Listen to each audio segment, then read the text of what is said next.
బురిపాలెం బుల్లోడు సంగతేమో కానీ పొద్దున్నుంచి ప్రచారానికి వెళ్తే నలిపేశారు బ్రదర్ నన్ను.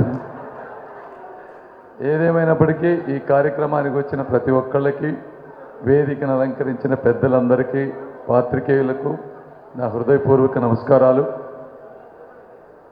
రాజకీయాల్లో నేను ఈ విధంగా ఇలాంటి సభలకు వస్తానని నేను ఎప్పుడూ ఊహించలేదు.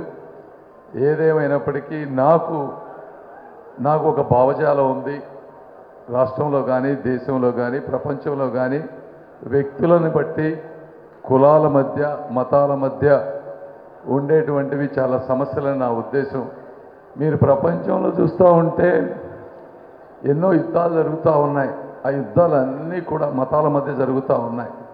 అంటే మిడిల్ ఈస్ట్, అమెరికా ఇవన్నీ రిలీజన్ అనే కాన్సెప్ట్ లేకపోతే 90% అసలు యుద్ధాలే ఉండవు. అలానే కుల వ్యవస్థలు కూడా సరే ఎప్పటి నుంచో వచ్చినాయి.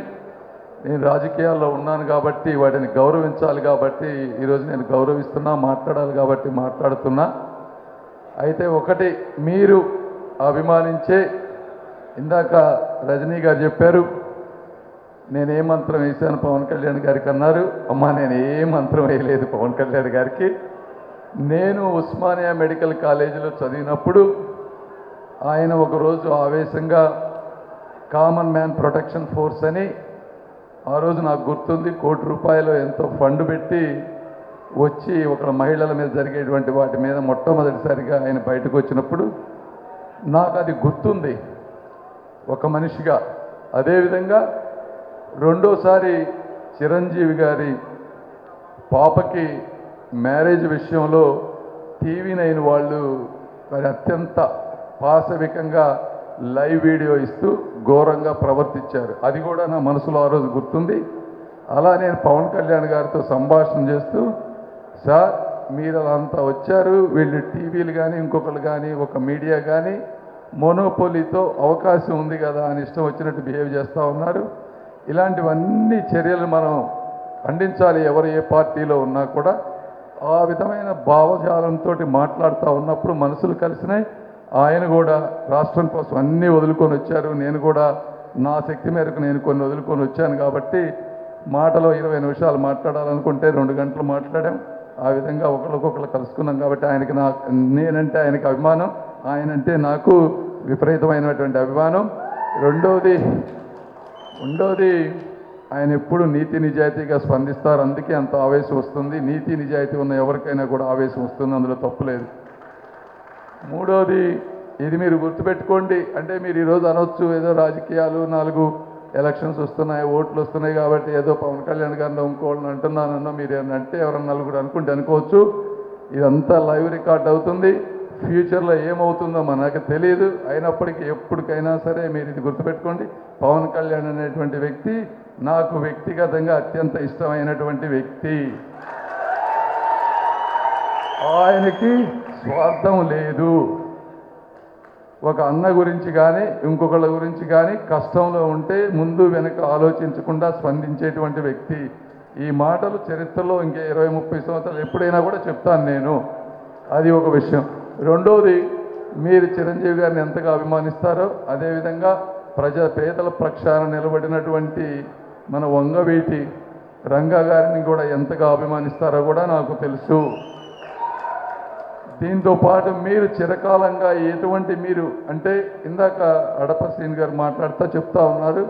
సార్ మీరు ఒక మాట అన్నారు, అంటే మేము కాపు కులస్థలం కాపు కాసేవాళ్ళగా మాకు అలవాటు అయిపోయిందన్నారు. ఆ మాట అనద్దు సార్, నాకు చాలా బాధగా ఉందలా. ప్రతి వ్యక్తుల్లోనూ ప్రతి కులంలోనూ చాలామంది మంచి వాళ్ళు ఉన్నారు, మంచి నాయకులు ఉన్నారు. అలాంటి మంచి నాయకుల్ని తీసుకురావటంలో నేను కూడా ఈ ప్రాంతంలో మంచి నాయకుల్ని ప్రమోట్ చేయటంలో నా పాత్ర నేను తీసుకుంటానని కూడా మీకు చెప్తా ఉన్నాను. నాకు అలాంటివి ఒకళ్ళు కాపుగా నేను మా పిఏని కూడా నాకు అసోసియేట్ అని, నాకు పర్సనల్గా అసోసియేట్ అంటాను తప్పించి పిఏ అనను నేను. అలాంటి వ్యక్తిత్వం ఉన్నటువంటి వాళ్ళు అమెరికా లాంటి ప్లేసుల్లో డిగ్నిటీ ఆఫ్ లేబర్ తోటి అందరితోటి సమానంగా పెరిగిన వ్యక్తులం కాబట్టి మా భావజాలం వేరేగా ఉంటుంది. మీరు అందరిలాగా నన్ను జతకట్టొద్దని మీ అందరికీ కోరుకుంటా ఉన్నాను ఈ విషయంలో. ఇవి కాకుండా మరి ఈరోజు రాజకీయాలు మాట్లాడాలి, ఎందుకంటే తప్పదు కాబట్టి ఎలక్షన్లో పోటీ చేస్తూ ఉన్నాం కాబట్టి ఇప్పుడు ఎప్పటి నుంచో ఈ ప్రాంతంలో దశాబ్దాలుగా మన వర్గాలుగా విడిపోయినటువంటి పరిస్థితి, ఏదో తెలుసో తెలియకో ఆ రోజుల్లో జరిగినటువంటి వర్గ వైషమ్యాల్లో ప్రజలు చీలిపోయి ఉన్నారు, ముఖ్యంగా ఈ కృష్ణా గుంటూరు జిల్లా ప్రాంతంలో. అయితే వంగవీటి రాధా గారు ఆయన జీవితమే రెండు వర్గాల కలయిక అనేది నేను మీ అందరికీ గుర్తు చేస్తూ ఉన్నాను. అలాంటి ఇప్పుడు పవన్ కళ్యాణ్ గారు ఈరోజు తీసుకున్నటువంటి ఈ చర్య ఈ వర్గాల కలయికగా ఉండి భవిష్యత్తులో అన్నదమ్ముల్లాగా అందరం కలిసి ఉండి కేవలం మంచి చెడే పేదరికం ఉన్నవాళ్ళు అనే రెండు వర్గాలుగా విడిపోయి మాత్రమే సమాజంలో మంచిని ప్రోత్సహిస్తూ చెడుని అడ్డుకుంటూ ముందుకు వెళ్ళాలని మీ అందరినీ కూడా నేను కోరుకుంటా ఉన్నాను. నా నుంచి పొరపాటును కూడా మీకు ఎప్పుడు కూడా తప్పు దొరకదు, రాదు, రానివ్వను అంతవరకు నా వ్యక్తిగతంగా. మరి ఈరోజు సమస్యలు చూస్తే రాష్ట్రం అంతా నాకంటే మీకే ఎక్కువ సమస్యలు తెలుసు. గుంటూరు ప్రాంతంలో ఒక వాటర్ కానీ ఒక డ్రైనేజ్ కానీ ఇదేంటంటే కులాలకు సంబంధించినవి కాదు, నీళ్లు లేవు, ప్రైవేట్ ట్యాంకర్స్ మాఫియా అయిపోయింది. మున్సిపల్ కార్పొరేషన్లో అధికారులు విపరీతంగా కొంతమంది అయితే సంపాదించుకుంటున్నారు, రాజకీయ నాయకులు అవినీతి. సరే కొంతమంది డబ్బు రాజకీయాలు అయిపోయినాయి, డబ్బులు ఖర్చు పెడుతున్నాం కాబట్టి తప్పట్లేదు అవినీతి అంటా ఉన్నారు. ఇవన్నీ ఏదైనా ఇది దీనికి ఒక సైకిల్ లాగా అయిపోయింది. వీటన్నిటిని అరికట్టాల్సిన బాధ్యత ఉంది. ఈరోజు మాధవి గారు ఉన్నారు, వాళ్ళు మంచి హాస్పిటల్స్ పెట్టుకోను, రియల్ ఎస్టేట్ పెట్టుకోను, కొంత కష్టపడి సంపాదించుకున్నారు. వాళ్ళకి ఆమెకు కొంచెం స్పిరిచువాలిటీ మీద అవగాహన ఉంది. మీరు రజనీ గారితో పోల్చుకోండి.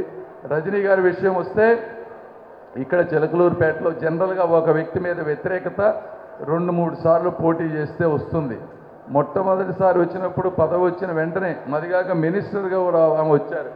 మినిస్టర్ వచ్చినా కూడా ఆ ప్రాంతానికి సేవ చేయకపోగా విపరీతమైనటువంటి వ్యతిరేకత తీసుకొచ్చారు.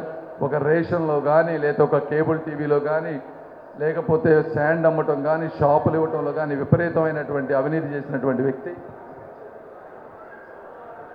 గాదా వెంకటేశ్వరరావు గారు ఎక్కడున్నారు సార్? రండి స్టేజ్ మీదకి రండి సార్ ప్లీజ్. ఇట్లా విపరీతమైనటువంటి అవినీతి చేసి ఆ అవినీతి డబ్బుతో మళ్ళీ రాజకీయం చేసి మళ్ళీ గెలవాలని చూస్తూ ఉన్నారు. కాబట్టి ఇలాంటి వాటిని మీరందరూ కూడా మంచి వాళ్ళు, సమాజంలో ఉన్న వాళ్ళందరూ వ్యతిరేకించాలి. మరి రోసయ్య గారు నేను ఉన్నాం, జగన్మోహన్ రెడ్డి గారు చెప్తా ఉన్నారు కులాల పరంగానో లేకపోతే ప్రాధాన్యత ఇస్తూ ఉన్నారు. నేను ఒక్కటే మిమ్మల్ని ఆలోచించమంటున్నా, 2019లో వైసీపీ గెలిచే అవకాశం ఉన్నప్పుడేమో మోదుగుల వేణుగోపాల్ రెడ్డి గారికి పార్లమెంట్ సీట్ ఇచ్చారు. ఈ రోజున పరిస్థితి చూస్తూ ఉంటే జగన్మోహన్ రెడ్డి గారికి తెలుసు, లేకపోతే అందరికీ తెలుసు ఈ గుంటూరు పార్లమెంట్ అనేది రాజధాని విషయం కానీ ఇంకో విషయం కానీ తెలుగుదేశం పార్టీకి అనుకూలమైన సీటు, ఇది గెలిచే సీటు. ఇలాంటప్పుడు సరే వీళ్ళు తన్నుకుపోవాలని చెప్పి ఏదో 2 సీట్లు ఇస్తున్నారు తప్పించి నిజంగా ఆత్మాభిమానంతో కూడినటువంటి పదవులు చాలా తక్కువ జగన్మోహన్ రెడ్డి గారు ఇచ్చేది. ఎవరైనా సరే మనమనే కదా, ఒక కాపు కానీ ఇంకొకరు కానీ ఏ ఎమ్మెల్యే అయినా కనీసం కూర్చోబెట్టేటువంటి పరిస్థితి లేదు, మాట్లాడేటువంటి పరిస్థితి లేదు. ఇలా ఎన్నో ఉన్నాయి, ఇవన్నీ చెప్పుకుంటా పోతే. కాబట్టి ఏదైనా మీరందరూ ఈ సమావేశానికి వచ్చిన అందరికీ కూడా మనస్ఫూర్తి అభినందనలు తెలుపుకుంటూ మీరందరూ విజ్ఞతతో ఆలోచించి కేవలం కులమే కాకుండా గుణాలు చూసి వ్యక్తులు ఈ రాష్ట్రానికి దేశానికి ఏం చేస్తారో తెలుసుకొని మనస్ఫూర్తిగా ఆశీర్వదిస్తారని తెలుపుకుంటూ సెలవు తీసుకుంటున్నాను. Thank you. TDP, BJP, Janasena మిత్రపక్షాల కూటమి తరపున గుంటూరు పార్లమెంట్ సీటుకు పోటీ చేస్తున్న పెమ్మసాని చంద్రశేఖర్ గారికే ఓటు వేద్దాం. మన గుంటూరుని గెలిపించుకుందాం.